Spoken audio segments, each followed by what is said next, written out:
À mesure que ce monde vieillit, après la chute d'Adam, grandit alors le développement de la race. Plus terrible aussi est alors la manifestation de ce passé originel. Nous voyons par la chute d'Adam l'image de l'homme qui essaie de se passer de Dieu, de l'homme qui dit pouvoir se passer de Dieu.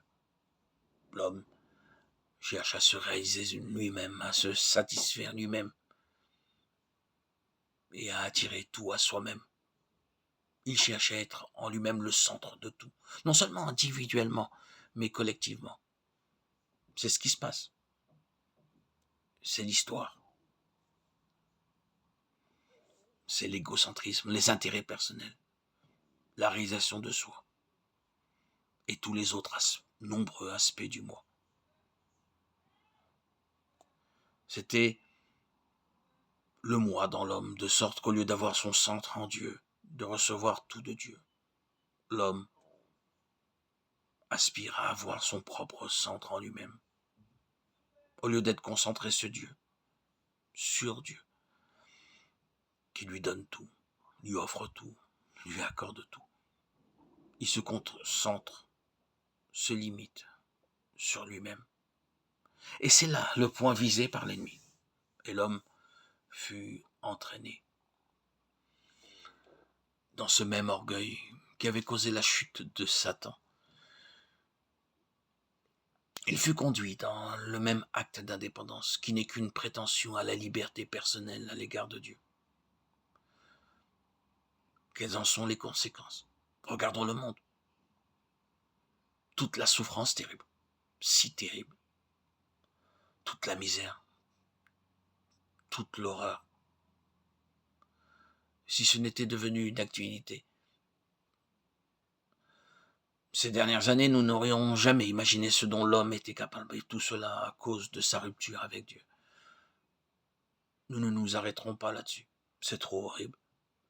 Mais si nous demandons pourquoi toute cette souffrance, cette misère, cette détresse continue-t-elle dans ce monde? Pourquoi toutes ces guerres, ces rivalités, ces affrontements, ces querelles? Sûrement la réponse sera celle-ci. Si Dieu détournait de l'homme les conséquences de cet acte d'orgueil et de désobéissance, d'indépendance et de complicité avec son grand ennemi, cela permettrait à l'homme de continuer dans sa voie d'indépendance. Tout cela, c'est la manière dont Dieu dit, la manière dont il est obligé de dire. C'est une chose terrible d'être sans Dieu, d'être dans un état de rupture avec Dieu. Supposons que nous entrions dans la vie chrétienne maintenant. Cela n'enlèvera pas toute la misère et la souffrance qu'il y a dans la création, et cela ne nous enlèvera pas la souffrance à nous-mêmes. Mais il y aura une différence. La différence énorme qu'il y a entre celui qui est en dehors de Christ et celui qui est en Christ est celle-ci.